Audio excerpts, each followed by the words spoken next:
Excellent. So let me straight go into the assumptions for this panel discussion. All of you are familiar with the published data, and we heard from the Lilly Symposium some very exciting data as well. But I would like to indulge the panelists for discussing on the real world experience and special circumstances. So recently from Mahavir Cancer Hospital, this was the data that said hormone receptor positive, HER2 negative forms 36% of the patients of breast cancer who presented. So can I start with Philippe? What is your experience at Tata? Yes, sir, that's okay. Thank you, Dr. Parekh. I think if we are saying that about 36% of ER positive patients have metastatic breast cancer as their initial diagnosis, then I think that would not be the case in our hospital. I think the number of metastatic patients would be closer to about 15%. They are actually close to about 15% as part of the initial diagnosis. Okay. Right, so that is the Bombay experience. Can I ask Suman Karan from Delhi, what is your experience in terms of both HR positive, HER2 negative patients, which are 36%, and metastatic breast cancer at presentation, which are shown here as 29%? So metastatic, I think at presentation, we see somewhere around 25 to 30% at presentation. Okay. Right. Okay. And Mohali, Sachin, if your experience is different from these figures? Sir, I would say it would be roughly around 25%, but we don't formally have any data, Okay. analysis like that. Chaturved, you are at Rajiv Gandhi and you've had significant contribution of data of breast cancer to the database that Ramesh Nimagada has. And from the 10,000 patients of breast cancer, is it similar to this or different? Can't hear you. You will have to unmute yourself, Chaturved. It is almost similar. We have already published it, so it is almost similar to what has been told, what has been shown here. Okay, excellent. Thank you. So let's now go to what are the treatment objectives for ER positive, HER2 negative breast cancer. And my points are there on the slide. Can I start with Dr. Rajat Saha? What are your opinions about these points? So, you have already put the option of treating a patient with oligometastatic disease. So, in a patient with one or two bone metastasis or maybe one single small liver metastasis, we are definitely looking at a more curative option, and then we definitely start the patient on a systemic endocrine therapy, but at some point we definitely try to ablate the bone disease or the liver disease also. So we are definitely looking at a more curative. For the rest of the people with more means more than 3 or 4 metastatic sites or go, we are definitely looking at a palliative option, but with an endocrine therapy. Right. Dr. Nagendra Sharma? Yeah. In your practice, what is the life expectancy, irrespective of what treatment you give? If the patient has presented with ER positive, HER2 negative metastatic breast cancer, what is the median duration of response to first line therapy and what is their life expectancy? Yeah, majority of patients of metastatic carcinoma of breast who are ER positive, if the intent of treatment, like as the previous panelist, my co-panelist has told, if the oligometastatic disease is there, they are having a better life expectancy as compared to those patients who are having metastatic disease, high volume burden of the disease. If correct sequencing of the treatment is given to these patients, we can enhance the overall survival benefit and progression-free survival benefit. As far as surgery for oligometastatic disease is concerned, there was only one positive trial. It was Turkish trial, which was shown, which was 2-arm trial in which those patients who were given upfront surgery followed by systemic treatment or systemic treatment, they were compared. This was a prospective trial which has shown that the overall survival benefit was about 40 months as compared to 37 months in those patients who have only given systemic treatment. Rest all trials have shown that those patients who are having polymetastatic disease or those patients who have been given fully systemic treatment, they have done well. Excellent. Dr. Dubey, can I ask you to give your input on what is your estimate of life expectancy for such patients. Is Dr. Dubey there online? So he is not online, sir, yet. Okay. So Sudeep, can I come back to you? At Tata Hospital, what do you see as the life expectancy for a metastatic breast cancer patient who are ER positive, HER2 negative at initial diagnosis? Okay, so I think, I mean, I can't quote a definitive analysis that we have performed and published, but my clinical impression is that it would be in the range of about 3 to 4 years as the average survival. And this, of course, includes patients with all kinds of clinical presentations, all performance status, and all manner of clinical presentation. And the duration of control with first-line treatment is about 1 to 1.5 years. And I know that's a thing, but that's what we see because of the marked variation in clinical presentation. So this is extremely useful. It means to say that when we treat such patients, they have a meaningful survival with good quality of life. Isn't that right? Yes, absolutely. That's correct. So is there any cutoff age where you will say that I will only give first line therapy and I will not proceed to second line therapy because the patient is unlikely to survive enough to benefit from such therapy? So I think we don't use age as a cutoff for such decisions. But there are other clinical factors. For example, if the patient has multi-organ dysfunction and is in a very poor performance status, then yes, we do call it a day. But there are multiple lines of endocrine therapy, so it would be an unusual patient who doesn't receive a second line treatment. Excellent. And Chaturbhuj, what is your experience on this at Rajiv Gandhi? So, sir, regarding age, I would like to say that there is very wide variation in age. So we have given, in fact, ribociclib 400 mg with letrozole to a lady who was 93 years of age. So that was one lady who received ribociclib for around 6 months. And so I think there is no definite cutoff age where we will say. So as long as the patient is ready and the patient is fit, I would consider treating the disease. Excellent. So the take-home message here is that chronological age is of no consequence as long as the patient is fit and able to tolerate the treatment. So now this is a list of all the drugs, current endocrine treatment options. I would like to ask all the panelists, is there any drug that you have used which is not on this list? Chaturbhuj, you can start. Then Nagendra and Rajat.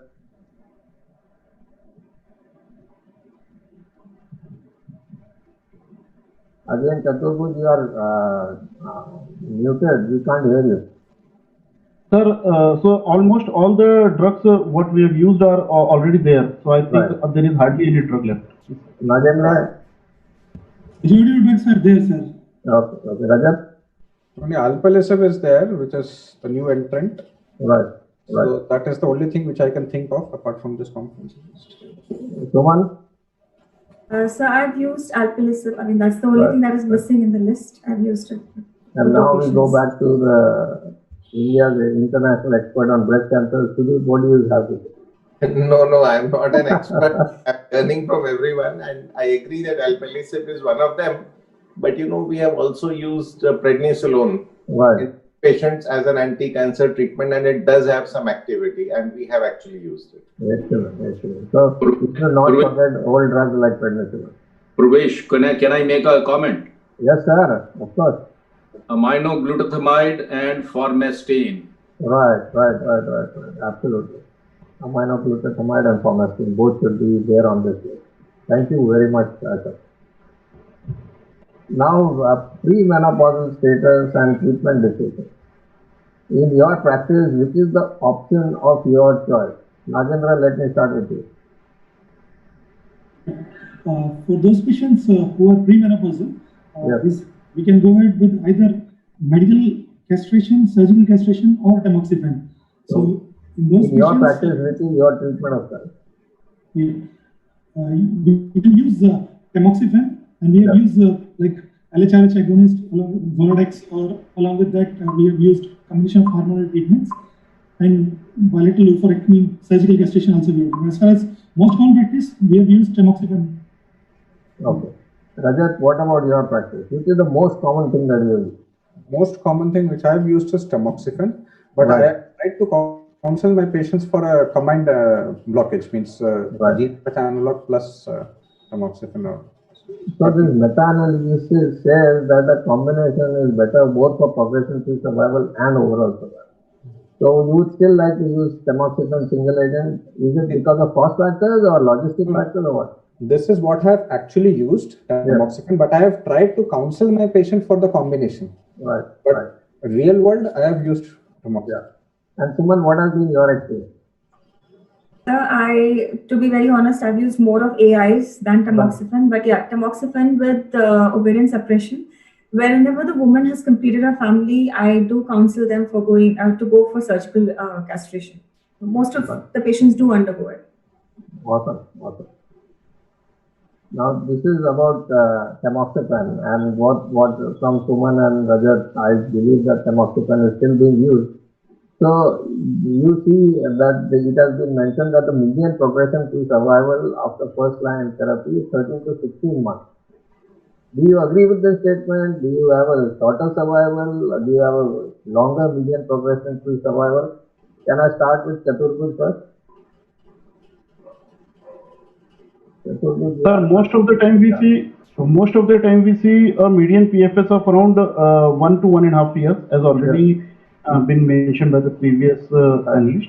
And with the addition of CDK inhibitors, probably we see more progression-free survival. But with only single agent hormonal therapy, I think it is not more than 1.5 years.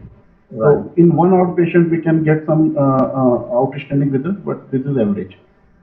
So, Sudeep, if some patient comes to you and says that I'm fully fit, cost is not an issue, I want the maximum progression-free survival. What is the treatment that you will use? So I assume that you are discussing a premenopausal ER patients with metastatic breast cancer, possibly in the first line. Right, absolutely. So in that case, I would, so first let me say that in the majority of patients, my choice of treatment is ovarian suppression, usually with a GnRH agonist, but sometimes also with oophorectomy along with tamoxifen. But there is an overall survival benefit with the use of ribociclib, so I do offer it to patients who can afford it, and some of them take it. Awesome. And then I'm not, although US FDA has revoked the approval of tamoxifen with ribociclib, I'm not, I am a little bit unsure about the use of AI in women who are otherwise premenopausal for a variety of reasons. Mm-hmm. So, I still sometimes use tamoxifen with ribociclib, although concerns about cardiac toxicity have been raised. Right. So I'm glad to note that tamoxifen is not yet out of fashion in today's practice. So this is aromatase inhibitors versus tamoxifen. And do you follow this in all patients in your practice? I'll start with Nagendra first. Yes, sir. Especially in the postmenopausal group, we will use straddle aromatase inhibitor, which have shown superior survival outcome as compared to tamoxifen. So I do agree with what is shown in the slide. Okay. What about Rajat? Yeah, I also concur with this statement that definitely AIs are superior to tamoxifen. Excellent. Is there anybody in the panel who disagrees with this statement? I assume that everybody is agreed. Thank you. So go ahead. For postmenopausal patients, aromatase inhibitors are somewhat superior and they are the default option. But I'm not convinced about premenopausal women, despite there being 2 or 3 pieces of data. But yes, for postmenopausal women, there is a little bit of superiority of AIs and they are the default standard. So your point is well taken. So we have to distinguish between pre and postmenopausal women. So I'll skip this. So combination endocrine therapy. Is there any subset in which you use combination endocrine therapy? And I've given some examples which came to my mind, but there could be other examples that you have in mind. So Chaturved, I'll start with you. So, sir, I think as you told already at the start of panel that we have to tell our own practical experience. So, we are not using any combination as of now. Okay. Because with the availability of newer drugs, we want to salvage this drug. So already we have fact data, and so we know swab data, fact data. We all are aware of those, but we are not using combination. We want to, in fact, salvage our agent for using it in second line along with CDK. So whether in all the What? So in all, whether it is previously exposed to tamoxifen or not, whether it is both ER and PR positive, so we are using single agent, and dose of fulvestrant obviously it's 500 mg because it is already. Excellent. So this is why we are having this panel discussion about the sequencing. And I'll ask Sachin Gupta, do you agree with what Chaturveda said, or you have a different way of treating your patient? Hello, yeah. Go ahead. Sir, with the, I would actually agree with Chaturbhuj. So with the availability of CDK4/6 inhibitors and very robust data with multiple drugs of this group, so upfront use of CDK4 inhibitors with AIs would be my preference most of the times, wherever possible. So I won't be using any combination like fulvestrant or with AI or like this. So that would be a standard of care for me as of now. Excellent. So, as was already been mentioned in the previous sponsored session, as well as by some of you, there are several first-line options which are also available, and they have been grouped together as to 4 different aspects. And I will start by asking each one of you that among the first-line options, what is your treatment of choice for a patient who is affording and fit? So, Sachin, you can continue asking. There are 1, 2, 3, and 4. You have to select number. So first line again, sir, I would like to go for CDK4/6 inhibitors with AI. Okay. And even for premenopausal, we have option of using say ribociclib and along with the ovarian suppression. So wherever possible, this would be my choice. Okay. And so rest of the things are sequencing, sir. That is again. This is first line only. Yeah. So Suman, what about you? Suman currently? So my first line would be CDK4 inhibitor itself, combined with the AI or a fulvestrant. Rajat? The CDK4/6 inhibitors with AIs. So what is this option 4, sir? Novel selective estrogen. So anything that targets ESR1 mutation. But obviously that is not something that any of you will select in today's discussion. Nagendra, what about you? My first line option will be CDK4/6 inhibitor plus AI, but only one subset of patient I will be like using only fulvestrant. That is only bone only metastasis. In which Falcon study have shown that if the patient you expose only with single agent fulvestrant, they have shown very good survival benefit. Awesome. Otherwise, I will use with CDK4/6 inhibitor with AI. Right. Chaturved, now your turn. In ER positive, hormone HER2 negative metastatic breast cancer, how many percentage of your patients you are using CDK4/6 inhibitor in the first? So, sir, since we are working in a corporate setup, so almost all the patients we are using CDK4/6. I should say more than 90% of the patients we are using CDK4/6 inhibitors. Along with. You are very much privileged, I guess. Sudeep, in Tata Hospital, are you as fortunate as Chaturved? So I think we are as fortunate that I think fortune is decided by destiny and by fine things. Humans think that they can control many things, but they can't. Even if I was working in a corporate hospital, in the majority of patients with low burden and low risk disease, my choice of treatment is an AI as a first line treatment in postmenopausal women. In a minority of patients, I might prefer to use a CDK4/6 inhibitor with an AI. I might also add that there are many patients who relapse relatively early while being on adjuvant AIs, and in those patients, my choice of treatment would include fulvestrant, perhaps with a CDK4/6 inhibitor, but it might also be single agent fulvestrant. And I might also add that the SWOG study was first published in 2011 and recently has given an overall survival update. And in the last 8 or 9 years, I have used it to good effect in a large number of patients who have achieved a good long-term disease control. Awesome. So it's always nice to be grounded. Thanks very much, Sudhi. Now, do CDK4/6 inhibitors result in meaningful overall survival? And I'll just summarize the survival graphs from 3 studies. All of you know Paloma, Mona Lisa, and Monarch. So Chaturbhuj, I'm sure that you have used the maximum, so you would definitely say that overall survival is better. So with ribociclib and Mona Lisa data coming up, we already know. And now in the last session, just penultimate session of this activity, we have seen that abemaciclib OS data is also coming up. Yes. So obviously meaningful improvement is there in overall survival, and I would be more keen in using ribociclib in the premenopausal subset. But for most postmenopausal subset, I would be happy with both palbociclib and ribociclib. With abemaciclib, we don't have any experience. All right. So, Sudhi, as you had pointed out in Mona Lisa 3, the first line subgroup overall survival data. So, can you just elaborate on that, please?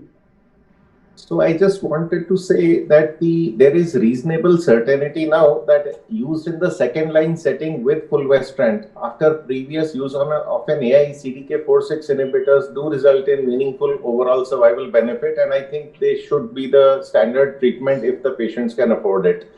I am not certain about the first line setting. There are 2 pieces of data until now in the first line setting. One is in the premenopausal women with ribociclib with either tamoxifen or an AI, which has proven a survival benefit, but one can argue that the comparator arm was weak. And then, of course, this is the subgroup analysis of Mona Lisa 3, where fulvestrant with an AI with ribociclib resulted in an overall survival benefit when used as first line.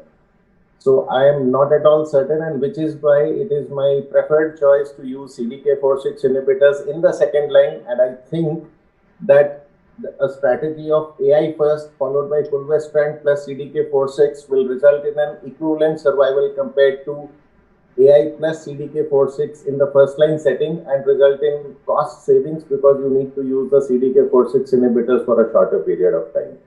And also, of course, needs to be on CDK4/6 inhibitor with all their toxicities for a lesser duration. So that's my take. But yes, in the second line setting, I think there is now unequivocal evidence that they do result in survival benefit. Awesome. Thank you. So, what is the aggressive disease where CDK4/6 could be better than standard chemo? Chaturbhuj, any idea? So, sir, can you please repeat the question? What is the aggressive disease where CDK4/6 will be A patient has come with HR positive, HER2 negative metastatic breast cancer, and I am predicting that this patient will have aggressive disease. So, how will you treat such a patient?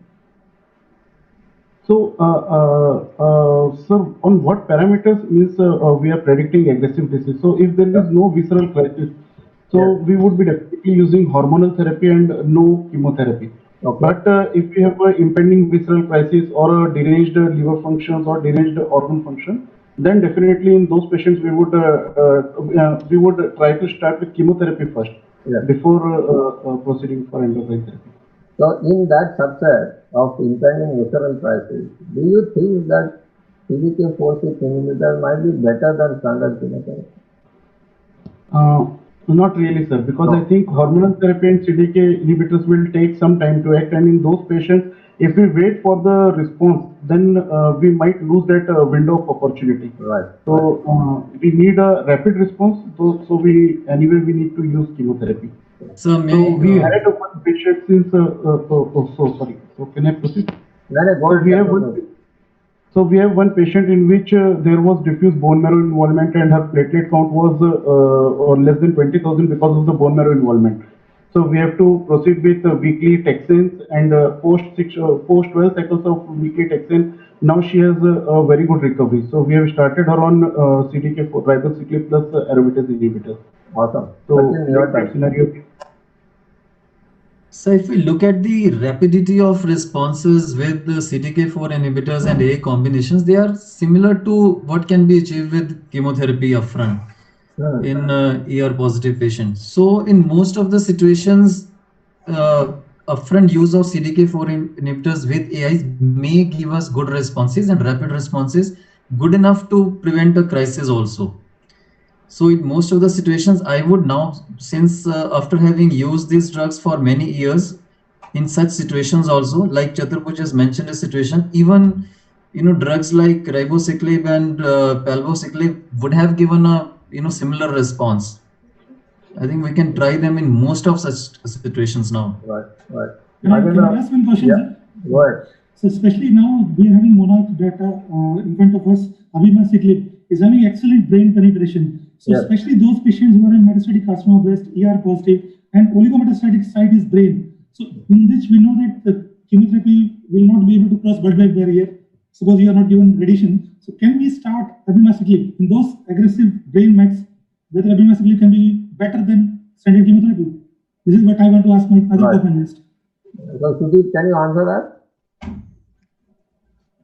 So I think that's a very important question that you've raised, and I must say that there is insufficient evidence at the current time to sort of make or give a definite answer.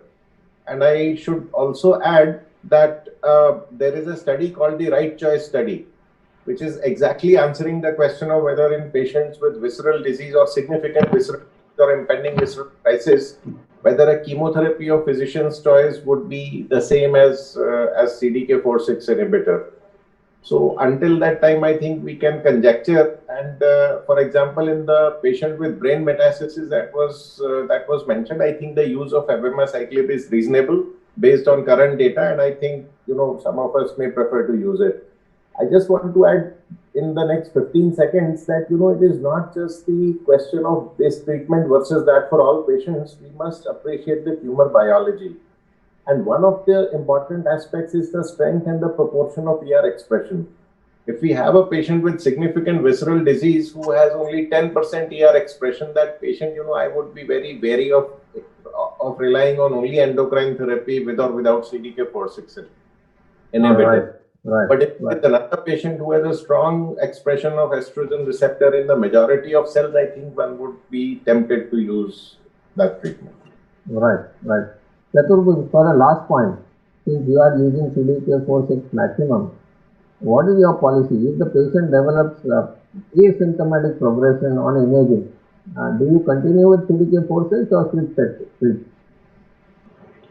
So, sir, we try to see whether it is oligoprogression or whether it is a frank progression. If it is an oligoprogression, we have around so we have used palbociclib in around 160 patients. So we have four or five odd patients where we have treated the oligometastatic progression with a local therapy, and we continued with CDK inhibitor. But for a frankly progressive disease, even if it is asymptomatic, we try to get a PIK3 mutation analysis done, and we tend to change therapy. We don't continue CDK beyond progression. So just a request for the organizers, Ashok Vaid and Mitra. Yes, sir. Whenever we are, my time is up and I have to sit down. Okay. Okay, sir. So next 5 minutes, sir. Okay. Now let's say that your patient is a male breast cancer. Rajendra, would you treat this male patient differently from a female patient?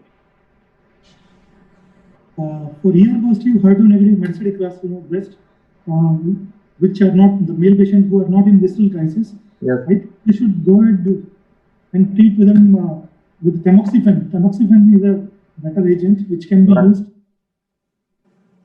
Awesome. Suman, what is your opinion? Well, tamoxifen is a good choice, but I have used CDK4 inhibitors even in male patients, and the responses have been very good. So we have both the choices. So one of the patients actually we were able to do a surgery also for him. So finally, I think the responses are good. Any such experience in your field? So, very pertinent question, sir. So your question was very pertinent. Is there any difference with UC with a male patient? And this question often came to my mind. But practically we are using CDK inhibitor with AI. And what would you do, Sudeep? I think that it is reasonable to use an AI with or without CDK4/6 inhibitor, but there are a number of pieces of evidence which suggest that one should preferably not do it without testicular suppression. Right. So it may be a good idea to have testicular suppression along with an AI. And otherwise, tamoxifen is an excellent choice, and it is my actually preferred first-line treatment in the patient. Excellent. So you and Suman are in agreement. Now, what about endocrine resistance biomarkers? Again, Satya and Amit had mentioned about primary and secondary endocrine resistance. Chaturved, let me, since we have little time, I will focus on you for this question. What is the incidence of endocrine resistance that you are seeing in your patient? So endocrine, we have in our real world data, we have seen a first line progression-free survival of 20 months with palbociclib and AI. And if you talk of endocrine resistant biomarkers, so that is obviously ESR1 mutation that we are doing in RGCI. Apart from that, PIK3CA mutation and overexpression and amplification of CDK6. So this thing we are not seeing. Amplification of CDK6 we are not doing. And Right. PIK3 mutation, one thing which we are seeing in around 30% of the cases. Okay. Sudeep, what has been the experience at ATTRACT and Tata Hospital? So I must say that everything that you've listed on the slide has been in some study or the other been associated with the response to endocrine therapy and resistance, but them is clinically actionable at the current time, except the PIK3CA mutation, which does trigger the use of either alpelisib or a PI3 kinase inhibitor. Yes. And I'd like to add that we have a large DBT-funded project, of which I am the principal coordinator, multi-institutional, where we are performing a multi-omic analysis of resistant versus sensitive endocrine receptor positive tumors using proteomics, metabolomics, transcriptomics, and genomics. And we'll hopefully publish some nice results soon. But none of this is actually clinically actionable. Yes. So not use this to decide whether a patient is clinically endocrine resistant or not. So when do we expect the results from that study that you are doing? So I think the first results we should be ready to publish in another 6 months. But the final result should take around and this is multi-omics, not just one omic. This is multi on a set of tumors that are clinically and phenotypically resistant or sensitive. Perfect. So this was something about primary and acquired resistance. And can I ask one question, sir? Please go ahead. Sir, one question is, I would like to ask Sudeep sir and all the panelists also that is there any thought process that getting the ESR1 mutation done upfront in a metastatic hormone positive breast cancer and then selecting the choice of hormonal therapy along with CDK inhibitors? Like for ESR1 mutated population, we would be preferring CDK inhibitors along with fulvestrant, and for a non-mutant patient, we would safely go ahead with CDK4/6 inhibitors with aromatase inhibitors. So is there any thought process like that? Sudeep, can you answer that, please? So first of all, you are right that Nick Turner's data does suggest that ESR1 mutations in the hotspots is associated with AI resistance. But my point is that in most of those patients, it is also clinical resistance to AI. So you don't actually need the ESR1 mutation to tell you that. And in another situation, if the patient was deserving of an AI, then maybe based on that data, if you were to do an ESR1 mutation, you might avoid it. But I don't know of any clinical study that has actually used their strategy systematically and proven that the use of fulvestrant would be better than that of an AI. So I don't think it is clinically actionable at the current time. Although biologically, yes, there is Nick Turner's data to show that. Right. Thank you, Sudeep. Since we have already run out of time, Chaturved, I'm going to ask you to comment on this.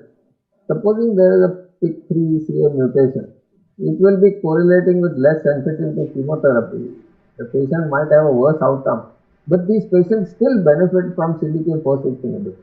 So even if you have this mutation, do you continue with CDK4/6 or your treatment is different? So I think, sir, at this present time, I have asked this question multiple times that if we have a PIK3CA mutation upfront, whether we are going to use alpelisib upfront with AI or fulvestrant. So a lot of the time the answer is no. So this patient will still benefit from CDK4/6 inhibitors, and with a expected outcome that he will not going to do so well as compared to PIK3CA mutation negative patient. But still, the choice of therapy would be CDK inhibitor with endocrine therapy. Right. Thank you so much. I thank all my panelists, Dr. Sudeep Gupta, Dr. Suman Kalyan, Dr. Rajat Saha, Dr. Sachin Gupta, Dr. Chaturbhuj, and Dr. Nagendra for a wonderful interaction.